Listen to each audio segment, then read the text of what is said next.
What's up? Good morning. Welcome on into Let's Bet It. Lauren Jabara here with Mark Zeno. Happy Monday, Mark. Say that 5 times fast. How's the start to your week going so far? It is going well after a very profitable day yesterday, right here on Let's Bet It. We are looking to keep the train rolling, but as I understand it, today is just a little bit of a different Monday because I'm working with somebody of elevated stature. It's true. And first of all, I don't want to just breeze by the fact that you are up a ton of money from yesterday. And we're going to get to that in our Better Up segment because your baseball bets were on freaking fire yesterday. Okay. But I just want to let you know before we start the show that you are in the presence of a TikTok star. And here's the thing, I'm not going to Whoa. treat you any differently for being lesser than, but I Oh, just want to let you know that I woke up this morning and one of my TikTok videos that's so stupid and that I never even thought would get any views went viral last night. And so now I'm a new woman. I'm a TikTok star. Um so yeah, it's a great well, start to the week. it is amazing to be in the presence of greatness, and I am humbled at your just wonderful, sort of very mellow, laid back attitude towards this whole new stardom that has been thrust upon you on top of the many other talents that you have. So let us all just take a moment of silence and reflection to TikTok Mhm. star Orange Barra. I mean, you don't choose the spotlights. I know the spotlight chooses you. So Very, very much so. I have yet to be chosen for any I can't spotlight. even In keep fact, a straight they try to keep me in the darkness. I can't even keep a straight face saying this. It's just so funny. So anyone that wants to check it out, it's a stupid TikTok video. Just go to my TikTok, Lauren Jabara. Now, It's hold on very a second. funny. In fairness, like I saw the video, and I don't want to take anything away from your moment here, but really, it's like one of the people in the background who kind of makes the whole video. It's my Like, producer, Kevin Allison from yeah, Braves Live, his that makes the his video face because was sort of I'm priceless. dancing and he looks back at me. He's like, "What are you doing?" Yeah, he's got this quizzical like, heck is going on behind me over there? I know. So So you're well in the worth it. presence of a Well TikTok worth the star. price of admission. I'm glad that we just got that out of the way. Like it was the elephant in the room. Glad we got that out of the way. TikTok star here. I'm still gonna be on Pickswise. Don't worry, I won't outgrow this show. Just want to let you guys know. We got a lot to talk about today. Let's get We right do. into it. Better Up, NBA Morning Radar with Brian Scalabrine, NHL Ice Picks, 2 games on the slate tonight, one of them being a back-to-back in the Sunshine State. So let's get into it. Let's bet it. Your fees and Nerfies. So first of all, let's just praise you for a second because you were 3 for 3 on your Nerfies yesterday. 3 for 3, Zeno. You're giving us red hot picks. Give us some more today because I want to win some money. All right. Well, do have a Nerfy for my play of the day, so we'll hang on to that one before the end of the show. Okay. I do have one other Nerfy and one other K prop that I'm looking at, and let me just reiterate this again, without trying to laud all my success, guys. There's a process here, and I stick very hard to the limits that I set in bets that I'm going to make. I don't reach for things that aren't there, and that's part of the reason why I can have a day like I did yesterday and be profitable because I am using a system of not paying a certain amount of money on juice on any Nerfy, Yeah. regardless of how good it looks. You have to look for spots where the numbers are in your favor, where the price is in your favor, as much as the spot of the teams that are playing. So I'm going to look to Los Angeles and Washington here. Los Angeles and Philadelphia hit what was one of my Nerfies that hit yesterday, but LA remains on the road. They go to Washington. Now, the Dodgers are second in Major League Baseball in opponent first inning runs allowed percentage at 17.5%. Washington is 11th overall in Major League Baseball at about 26% of opponent first inning runs scored here. We're not getting two of the highest level starters here, which is a little bit worrisome. But at the price that I'm paying at plus money at plus 104 for this Nerfy, I'm willing to roll the dice on it here just because, again, it's one of those plus money situations that I could take advantage Yeah. of, whereas the over is priced way into the 130s. So when I see that sort of variance between them, I'm going to go with the plus money side here and see if we can't end up with a little bit of luck getting through the first inning. So going LA Dodgers and Washington. A K prop I have for tonight, Adrian Hauser of the Milwaukee Brewers going up against the San Diego Padres. His K-prop total is way low, set at 3.5. Now, Hauser has hit 3 strikeouts in every single start that he's had this season. He's gone over 3 in 4 of his last 6. The Padres have the 12th highest K rate in all of Major League Baseball, striking out over 8.5 times per game. This is a spot here where Hauser can get to 4 against a lineup that swings for the fences a lot, and we should get some swings and misses here. Hauser will go over 3.5. I like it. The Dodgers are also going for their 9th consecutive win today, so good for them. They're on a hot streak right now. The one game that I'm looking at, Zeno, is the Blue Jays taking on the Cardinals. And the other day, I mean, we saw Pujols pitch the other day. And then yesterday, who did we see pitch? Their catcher pitched yesterday. I think he's now like, now has like a 36 ERA because he gave up 4 hits, 2 home runs. He's going to look to get that down throughout the rest of the season with a 36 ERA. But they were up 18-0. They're having fun. But actually in this spot, I like the Blue Jays money line at plus 108. And I know right now you look at the Blue Jays, they're in 3rd place in the AL East. They rank in the bottom 5 of the league in runs scored, but I think they're going to hit their stride eventually because they do have the firepower and they do have the talent on their team. And what gives me hope is you look at their WRC plus. Their lineup has a WRC plus of plus 122, which is the 6th highest in baseball right now. And 7 of their 9 hitters project for 106 WRC plus or better.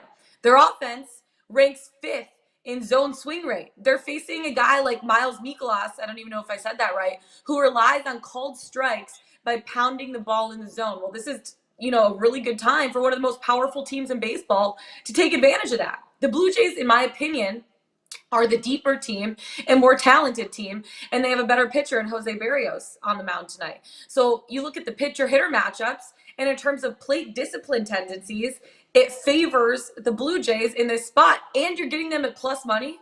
I have to take it. I can't pass that up. So Blue Jays, money line, plus 108 on the road in St. Louis. Hopefully we're not going to see random guys in the lineup hit the bump tonight with a blowout game. But they were up 18-0 yesterday, which is so crazy. It's so crazy. And there's always, after a big game like that, there's always some regression offensively, right? It just sort of naturally happens. Totally. Not everybody's going to find the ball that easily, so it's not a bad fade at all.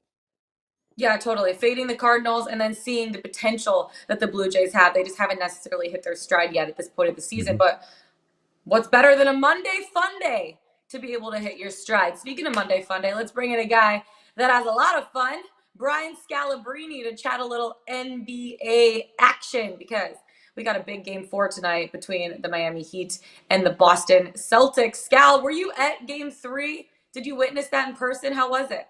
Obviously not the result. Disgusting. It was disgusting to watch a Saturday night in Boston where everyone's liquored up and ready to go, and you come out and you have no turning the ball over, no energy, getting beat up physically. I couldn't have been more disappointed with my Celtics, but the one thing that's the most disappointing, I think, and obviously you guys know I'm a fan of my Celtics because I sit here with my banner behind me. The most disappointing, what do you think Miami is going to do? What do you think is going to happen after you get smacked and embarrassed? The Miami Heat are not going to lay down. They could be down 3-0. They're still not going to lay down. I couldn't believe the way the Celtics came out. But I will say this. They had 25 turnovers, 32 points off of turnovers, maybe the most. I think the most points off of turnovers since they started keeping that stat in 1994 in the playoffs.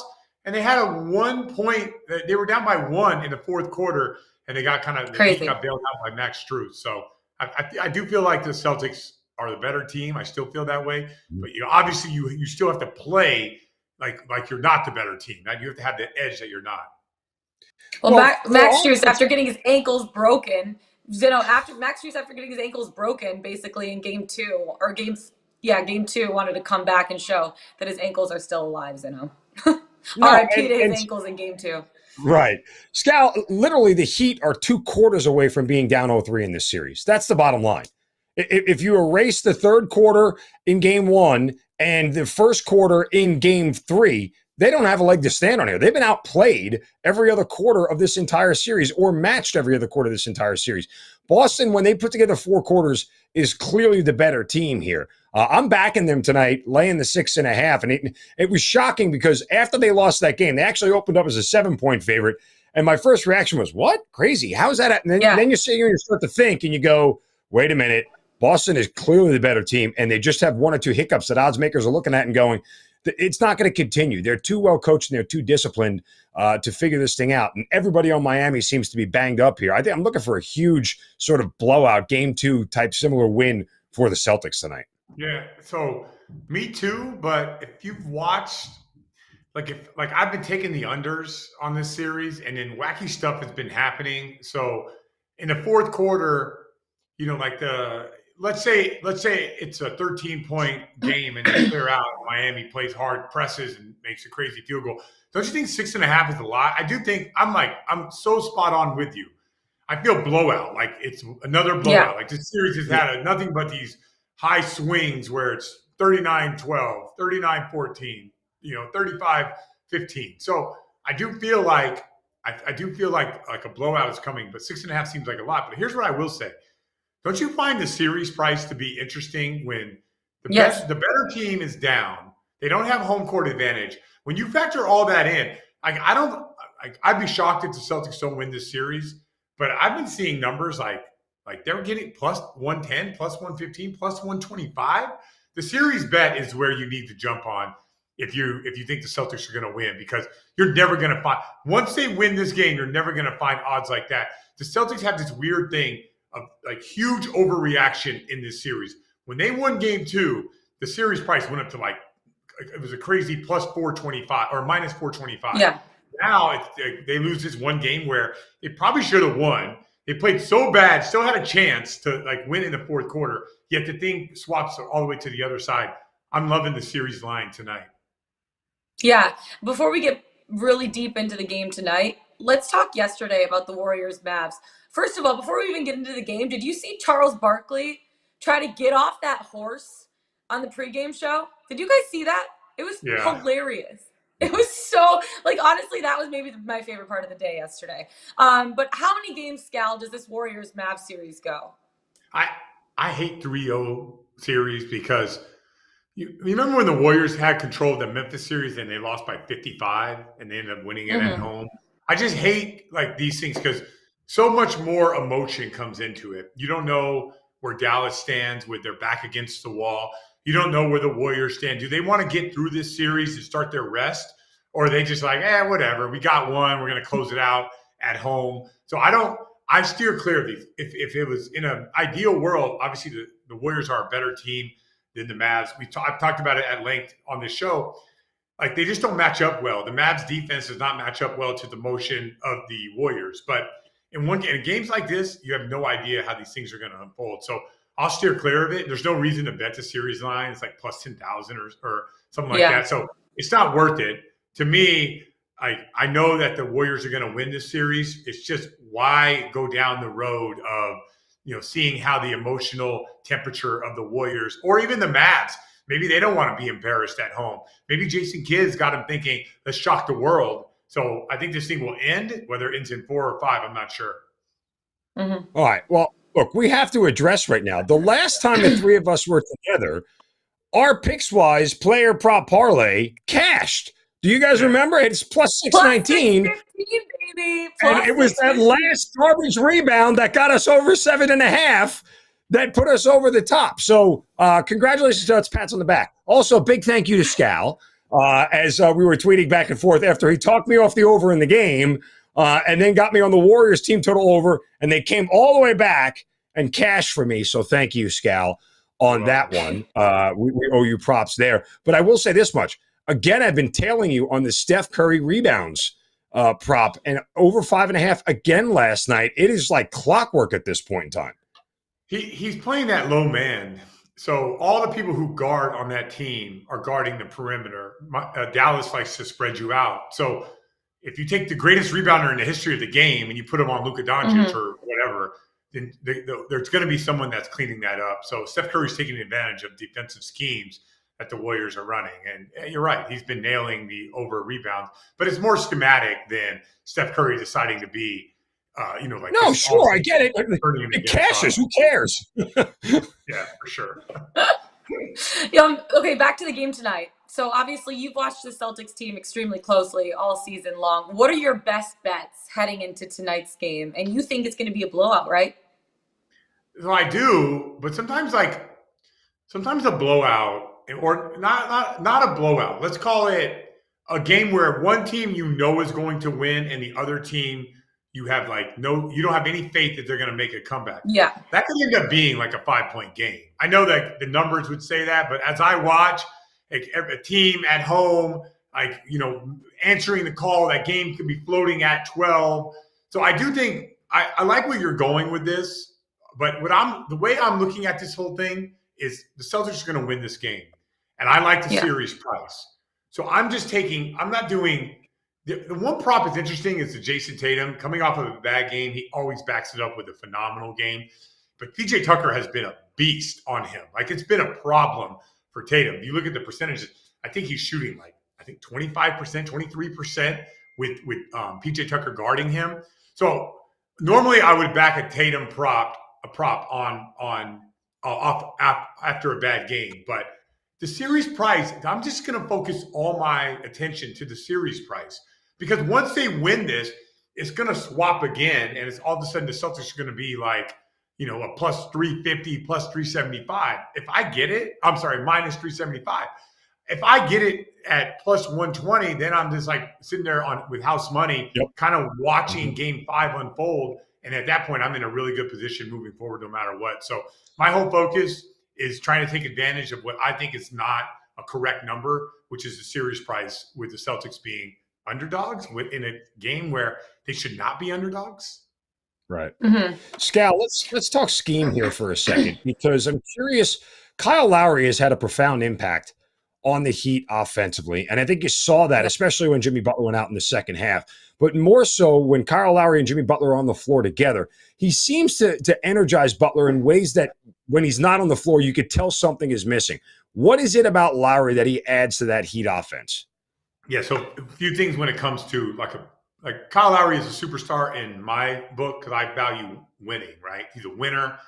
He doesn't have to put up big numbers. He impacts the game. He had his pulse right on the game from possession one, pushing the tempo, right? Yeah. So for one, Jimmy Butler is a competitive guy. So when he sees that, he's going to build a little bit of, and that's, by the way, it's a great observation for you, seeing the energy that Butler plays with when he's out there on the floor with Kyle Lowry. His stats might not be the same, but his focus on winning will improve. So Kyle Lowry pushed the tempo. He takes pressure off of Jimmy Butler. Now, Jimmy Butler doesn't have to set up. It's not a surprise to me that Max Strus had the best game of the series with Kyle Lowry out there. So it's not a surprise to me that Bam Adebayo has the best game of the series with Kyle Lowry out there. So I think that when you look at their role players, from Max Strus to Bam to even Jimmy Butler, who is responsible for setting all those guys up and going out there and getting buckets, sometimes I don't want to use the word overwhelming, but sometimes when you give an athlete just a little too much to do, then all of a sudden that athlete doesn't do as well totally. You would think, and people use this term, I think it's the worst term ever in the playoff, you got to step up. This guy's got to step up. That guy's got to step up. I hate that term because sometimes you don't need to step up. Sometimes you need to play your role and just be better at what you do. And everybody else can be better at their role as opposed to trying to take on a new role. So I think with Kyle Lowry out there, everyone settles into what their role is. And at the end of the game, I'm not, Max Strus stepped up and Bam Adebayo, he stepped up. No, Kyle Lowry put those guys in a position to succeed. Yeah. And that is his job.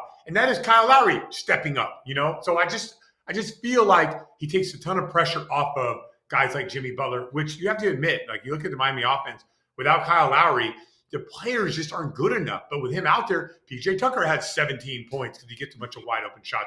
So that's what Kyle Lowry brings to the table. You mentioned that. And with Jimmy Butler being questionable for tonight's game, we don't know if he's going to be playing at this point. What do you make of the Heat? Is a guy like Kyle Lowry enough for a Heat team? Or I know you still think the Celtics are going to win, but what do you make of the Heat if Jimmy Butler does not play tonight? I mean, they're not going to win. So tonight, they're not going to win. I don't care if Jimmy Butler plays, has 40. The Heat are not winning this game. Like, the question is, the only question you have to ask yourself is how much are the Celtics going to win by? Or if you just like, screw it, I'll just take the money line. Like, whatever you decide, the Celtics aren't losing this game. They're not going to turn the ball over 25 times and have the Miami Heat aren't going to have 19 live ball turnovers. That's not happening tonight. So you have to ask yourself, like, did the Miami Heat have enough to score? Think about it. With all those live ball turnovers, which, by the way, when you give up a live ball turnover, it might not end in a fast break point, but you're in scramble mode that whole possession. You might never be able to get your footing on that possession, which eventually leads to some wide open shot, maybe with 7 seconds on the shot clock. But when a possession starts bad for you defensively, basically a block shot, a missed layup, or a turnover, typically NBA teams score off of that. When you have to take the ball out of bounds, that's when they can set their defense. There's a little bit more momentum defensively to that. So if the Celtics don't turn the ball over, the Miami Heat can't score at a high enough clip to win. I don't care if they have Jimmy Butler or Kyle Lowry or any of that. They're not good enough offensively to beat this Celtic team unless the Celtics shoot themselves in the foot. And they're not doing that 2 games in a row at home. So listen, I'm all for it, Mark. I'm all for it. They're better today. They're gonna win this game. I just don't know. 6.5 seems like a lot. When everyone's like, the Miami Heat are back, culture this and culture that. Then why is the line 6.5 points if it's all this culture and stuff? Because odds makers are telling you that they are that much better. And that's why I said the line actually opened at 7 after the game on Friday night. And I went, whoa. And then you just pause for a second and think, the lines are what they are for a reason. Odds makers are telling you, despite the fact that Miami won that game, they were still outplayed in 3 of the 4 quarters in that game. And how close Boston got it after the deficit that they had tells you that they are the better team. Look, you're not going to overcome every 15-point deficit, but there are times where you have a 15-point deficit, you only get it to like 10 or 9. The Celtics got it to within a bucket. That's huge. Like, that is a big – they're not going to be scared of being in a hole at any point in time in this series. But listen, I think the other way to attack this, honestly, Boston in the first quarter, if they don't come out hot and really just set the tone from the beginning, your 6.5 is dead. I don't like the 6.5 if Boston isn't leading by 5 at the end of the first quarter. What is the line? Is it 1.5, 2.5?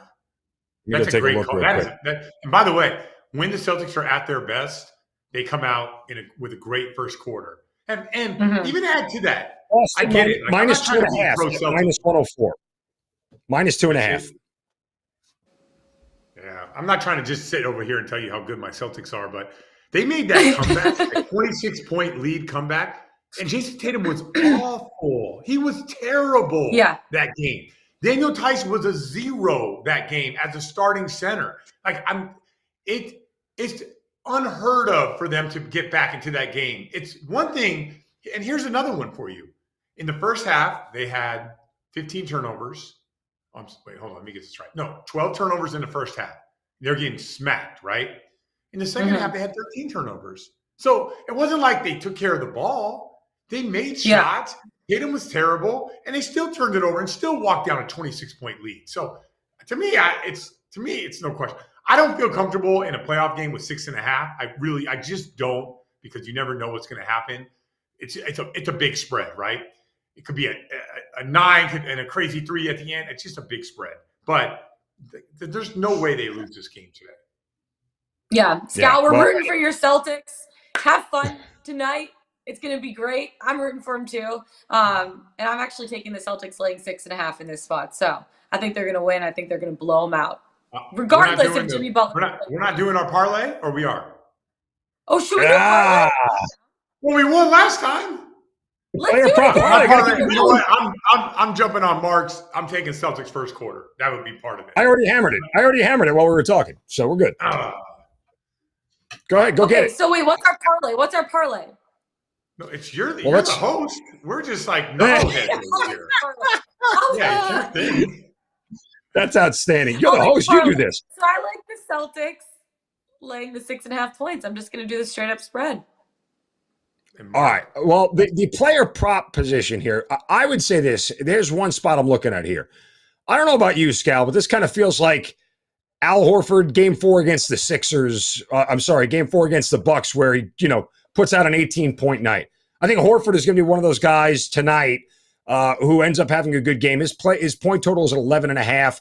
He can get to a dozen. I think if he gets to a dozen, that's part of a reason why there's a big blowout in favor of Miami. In favor of Boston. Everybody chips in tonight. And Horford's one of those guys who will drain buckets.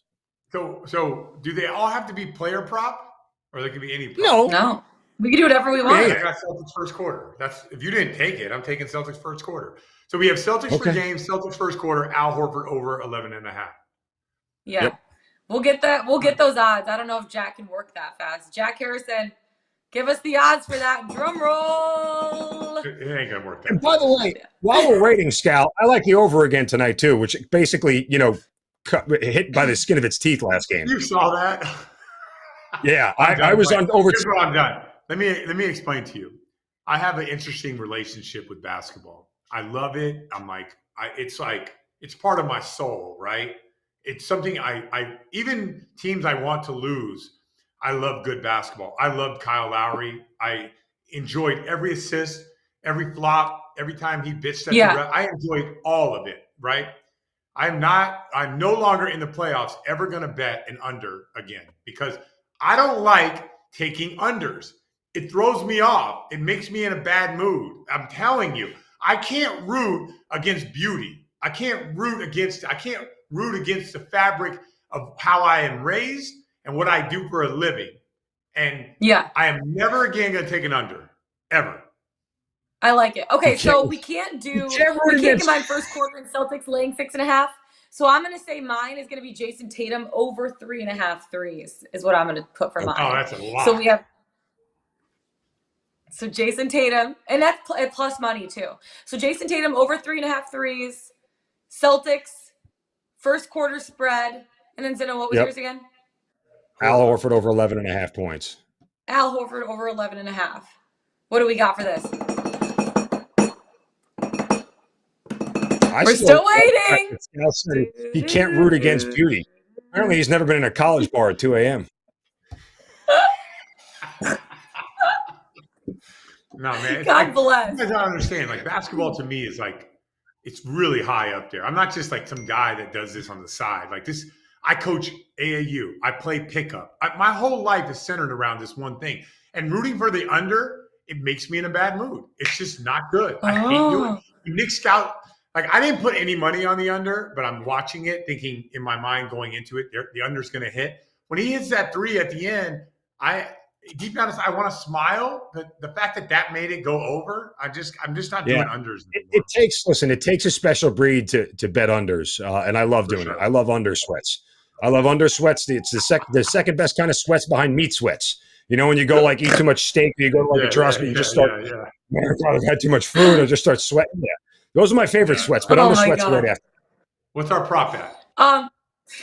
What's a prop bet? Zeno, my thing is like cutting out, so I can't even see it. So all right, so here we go. See, you can't parlay first quarter, so that they don't allow you just because the books take too much risk on that end. So if you do the Celtics minus 6.5, Jason Tatum over 3.5, and Al Horford over 11.5, we're at plus 542. Perfect. We love that for us. Let's do that. We love that. Let's do it. All right. We're doing it, guys. Let's do it again. Pickswise, player, parlay, prop. Yep. There we go. Let's get it. Let's get this bread, Scal. Good luck to your Celtics tonight. We'll see you in a day or two. Talk a little bit more NBA after that. Hopefully with the series tied. Yeah, hopefully with the series tied up. No more unders anyway. I'm too happy of a guy to bet in unders. No more unders forever. No under sweats here. No under sweats here. Scal, have a great day. Happy Monday. Best of luck to your Celtics. All right, from the court to the ice, we are going. We have round 2. Excuse me, my voice, of NHL action. We have 2 games going on tonight. One of them is a back-to-back. We have game 4 at Amalie Arena in Tampa Bay. The Lightning now up 3-0 on the series. They're showing why they're the better team. Do you have any hockey bets heading into this, or should I just go through my slate? I quit at this point. I mean, everything that I've done so far, this NHL postseason has been wrong.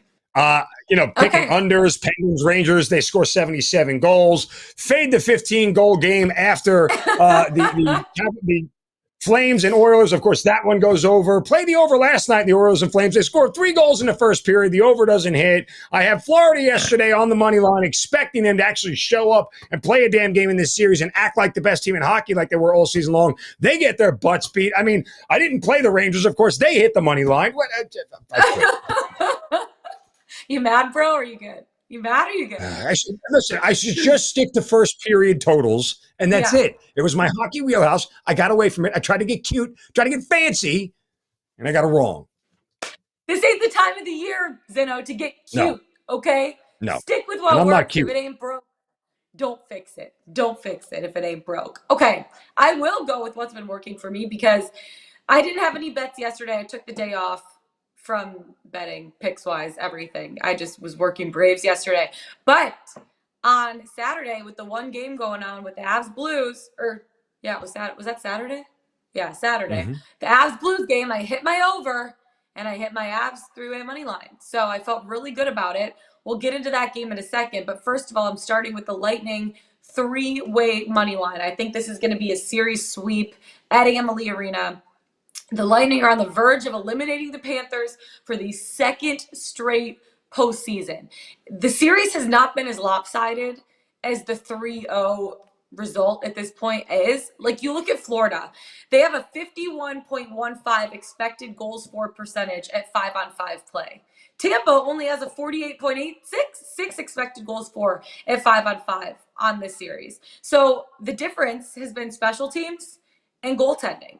Vasilevsky has allowed 1 goal in 4 straight games after allowing 3 goals in Tampa Bay's first 6 postseason games. Bobrovsky hasn't been great. He allowed 9 goals in the series so far. The Panthers, during the man advantage, their power play, horrendous. 1 for 28 on the man advantages postseason. They got their first power play goal yesterday in game 3, and that is costing them big time. The Bolts have won 5 straight playoff games. They've taken 5 of the last 6 over the Panthers. Sunday's game was the 7th time in 9 games that the Battle of Florida has gone under the total, which is interesting. I'm not betting the total in this game, but it is interesting to see, oh, wow, the total is not really going over because the goaltending, especially Vasilevsky, has been good. Also, a back-to-back. Even though it's a day game yesterday, the Lightning are great on the second half of back-to-backs this season. They're 36-17 in their last 53 games of no rest. So you look at the Lightning in this spot. I know the Panthers have the talent to win Game 4, but they're playing right now against the NHL's best goalie, playing his best hockey. Tampa Bay has all the momentum, and with Vasilevsky playing like he is, with the Panthers struggling on the power play like they are, the Lightning close out the series tonight. And MLB Arena is an extremely loud, tough place for road teams to come in and play. This is going to be a sweep. It's not going back to Sunrise, Florida. Tampa Bay Lightning take care of business tonight, and they do it in regulation. So, yeah, I like them in this spot. I don't know. How do you feel about the sweep? How do you think that they're going to sweep it? I mean, at this point, I don't think anybody's beating Tampa Bay. Like, I feel like I'm just looking at the futures right now. Even at plus 280, it might be worth it to jump on the Lightning to win the cup at this point. Your Colorado Avalanche may present a little bit of a challenge, but they just look like playoff seasoned, coached and really just an experienced playoff team that never gets flustered. Doesn't matter what the situation is. I guess it stands because they've gotten 2 cups in the last 6 years. So it's not like there shouldn't be any experience on this team, but they are outclassing what is a very talented, extremely high scoring, well defensive played, well goaltended Florida Panthers team. Like, I'm shocked at this result at this point. Yeah, it's because Vasilevsky has been better than Bobrovsky, and they can't get their power play going. Special teams make a huge difference, especially in the postseason where the margin of victory is so small. Even though we saw in the first round the margin of victory was 3 goals, we see this series getting a little more tight, harder checking, playoff hockey vibe. And so when the margin of error is so small, so minuscule, you have to get the goaltending. And you have to get your power play going, and you have to be strong in the penalty kill. And we've seen Tampa Bay. I don't even know if it's Tampa Bay being good at the penalty kill or if it's Florida just sucking on the power play, but they've only gone 1 for 28. Yeah, I mean, that's just you don't expect to see that from a team like the Panthers. I think the Panthers go down tonight. I think Tampa Bay finishes this out in regulation, and you're getting it plus money, plus 125. So now we take it to St. Louis, which is a little bit of the later game. The Avs taking on the Blues. The Avs up 2-1 in this series. We saw Binnington go down after he took a hit from Nazem Kadri, which was not a dirty play, in my opinion. But now Nazem Kadri is getting like death threats. They've had to heighten security for him. It's like ridiculous because you look at the hit that Sam Girard took at the beginning of that game, which also wasn't necessarily a dirty hit, but Sammy, he has a broken sternum now. Like he's out 8 to 10 weeks. That's going to be a tough recovery. And that sucks. That's a really huge blow for the Avs because Sammy G was playing such good hockey at this time of the year. But when I look at this game, I like the Avs three-way money line here. And you get it at -105. It's still not plus money value. But again, if it ain't broke, don't fix it. I'm going to break that down in a little bit because that is my best bet of the day. But I also like the over 6.5. So on Saturday, I bet the Avs three-way money line and the over. I'm betting both of those again. Binnington's not going to be in the game tonight. Ville Husso is going to be starting for the Blues. He has an .891 save percentage and a 3.38 goals against average on the season. He's lost the last 3 games that he's played and has allowed 4 or more goals in each of his last 3 playoff games. With the way that the Avs have been playing offensively, getting Cale Makar going last game, getting Nathan McKinnon going last game, Mikko Rantanen going last game, I like the chances of this game going over. Because Ville Husso's in net, and because the Blues are also the Blues were also the number 3 team in the league this season in the regular season in terms of goals per game. So if the Blues just do what their season average was, and they have Ville Husso in net, and then the Avs are doing what they're doing best is scoring goals, this game lock. It's going over 6.5, baby. Let it happen. Do you like it?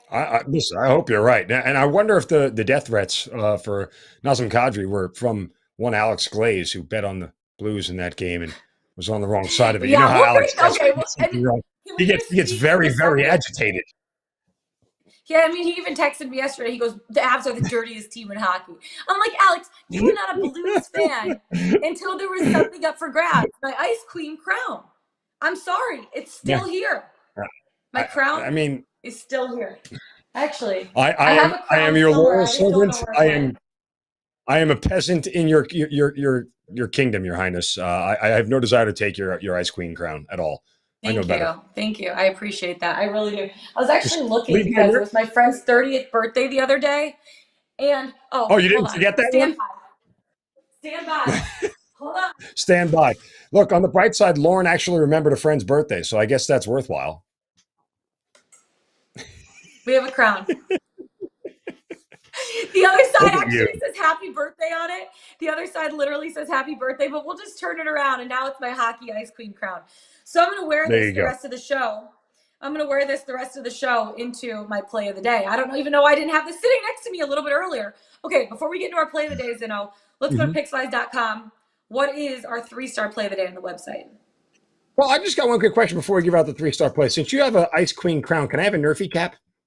Just like some sort of Nerfy cap to denote that. We need to get you those Nerf guns? We need to get you like some of those Nerf guns and just like stick it to a house. Yes, there we go. That's exactly it. We only have one 3-star play on the website. That is for the French Open. And so if you're interested in tennis, go check out Pickswise.com for our 3-star play for the French Open, which is actually starting this week. It'll be very interesting actually to see with when you get Joker back on the tour, back on the circuit here after all the hubbub through the COVID stuff and whatnot. Okay, I like it. Okay, so let's get into our best bets of the day. I'll let you give out your Nerfy first, and then I'll finish the show being the queen that I am with my ice pick. Well, I will go back to the well here with another Nerfy, looking at the Kansas City Royals and Arizona Diamondbacks. Now, both of these teams are bottom 8 in the league in first inning runs scored percentage. And in fact, Arizona is worse at home in scoring first inning runs than they are on the road. Kansas City is going to start Zach Greinke. He's only giving up just one run the entire year in the first inning. That was to the St. Louis Cardinals, who are currently 4th in Major League Baseball in first inning run scored percentage. The Arizona Diamondbacks are starting Zach Davies. It's a battle of Zach versus Zach. Zach Davies of the Diamondbacks made 9 starts this year. He's given up a run in the first inning 3 times, twice to the Dodgers, once to the Mets. Both of those teams are top 4 in Major League Baseball in first inning run scored percentage here. I get a very, very charitable number at minus 105 to the under. Give me a Nerfy between Kansas City and Arizona. I like it. He's on a hot streak with his Nerfies. We need to get him a Nerfy cap. But Alex. We don't talk about Bruno. We don't talk about the streak. Alex, this is for you. If it ain't broke, don't fix it. I know you were fighting for this crown, but at this point, it stays with its rightful owner. The Avs 3-way money line is my best bet of the day tonight at minus 105 on FanDuel. No Binnington for St. Louis, no Girard for the Avs. In the opening round, St. Louis, they were down 2-1 to the Wild, and they won the series in 6 games. Guess what? They're down 2-1 to the Avs. We are not going to see that happen here. Villahuso is going to be starting for the Blues. He has an .891 save percentage, 3.38 goals against average this season. He lost his last 3 games in a row, and he's allowed 4 or more goals in each of those last 3 playoff games. Okay, he's going to allow some goals tonight. People are saying that the hit from Kadri on Binnington was dirty. It wasn't. His own player ran into Binnington more than Kadri did. And then there was water bottle gate after the game where Binnington threw a water bottle at Nazem Kadri when he was doing a live post-game interview on TNT. So we got water bottle gate. We got Binnington not playing tonight. And then the worst injury of all was Sam Girard taking a massive blow 2 minutes into the game, breaking his sternum, which I didn't even know was possible, wishing a speedy recovery for Sam. And that's a huge blow for the Avs because obviously he was playing such good hockey at this time of the year. But Colorado's a perfect 3-0 on the road this season. They're going to miss Sammy G. The Avs will, more than the Blues will miss Binnington. St. Louis, they're going to come out hungry, but the Avs have so much depth on the back end. They are going to be okay. They're going to be even more hungry to defend Sammy G, go back home to Ball Arena with a 3-1 series lead. And I think that water bottle gate is giving everyone a little bit angry. People just want things to be angry about. People are getting mad at the wrong guy. They're getting mad at Nazem Kadri. No, get mad at Jordan Binnington for throwing a water bottle at Nazem Kadri for not even necessarily taking him out. This crown is staying in its rightful owner's hands after the game today. If it ain't broke, don't fix it. Avs 3-way money line, minus 105. Avs going back home with a 3-1 series lead. Lock it in. And I crown me the Ice Queen. All hail the Queen. All hail. Thank you. Thank you. And on that note, Zeno, we outie. Have a great Monday, everyone. Best of luck with your bets tonight. We'll see you guys on the flip side. The flip side, meaning tomorrow. Have a great night, day, time, Monday. Okay, bye.